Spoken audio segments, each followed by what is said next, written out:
Hey, good to see you again. This is Pastor Martin Trout, Holiday Park Church of God, and this is our number 5 Pastor Talk. And I have a story to share with you today. So I'm going to read to you out of a book, but I'm going to give you pictures to look at the same time. So here we go. We're going to share the screen, and here we come up with our beautiful little picture, and here we go.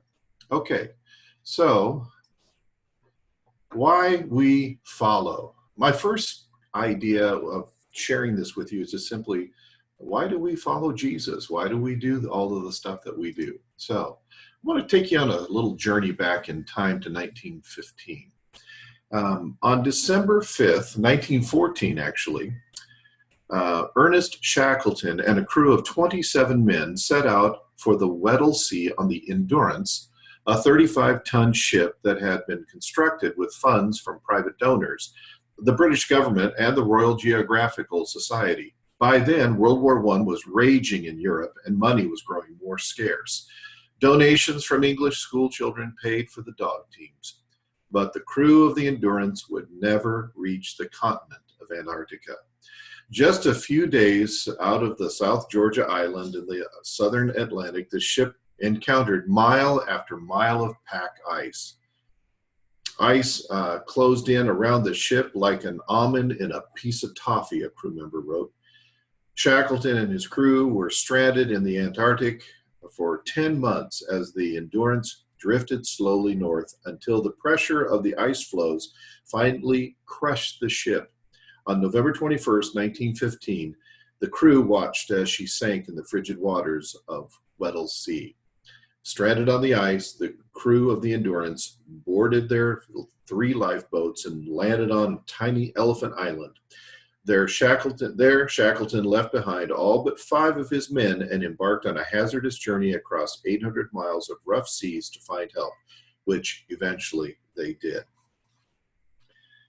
The idea that Shackleton called out to these men, and it was a hazardous journey, and everybody knew it up front. Look at the ad that he put into the New York Times inviting people to come with him. It simply said, "Men wanted for hazardous journey, small wages, bitter cold, long months of complete darkness, constant danger, safe return doubtful, honor and recognition in case of success."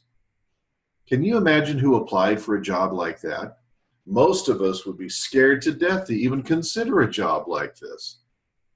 But if you think about what Christ has called us to do, why do we follow Jesus? Why do we do all the things we do for church? I want to point out to you that the why is so important.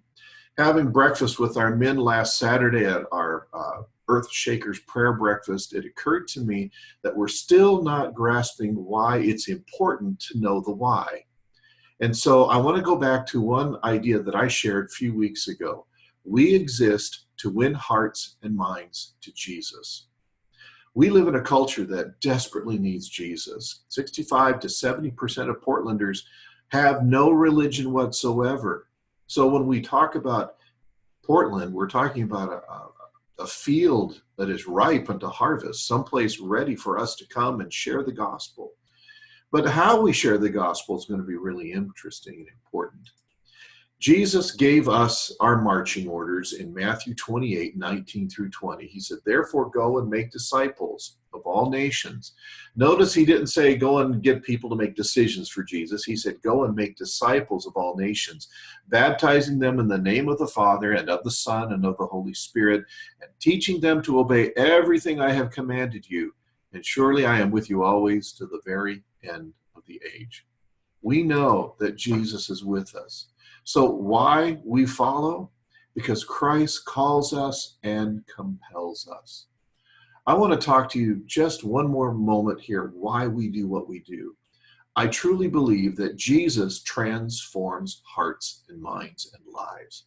When we can help people discover who Jesus really is, it makes a total difference in their life. Yes, I've known lots of people who gave their heart to Jesus early on in life and then wander away from faith.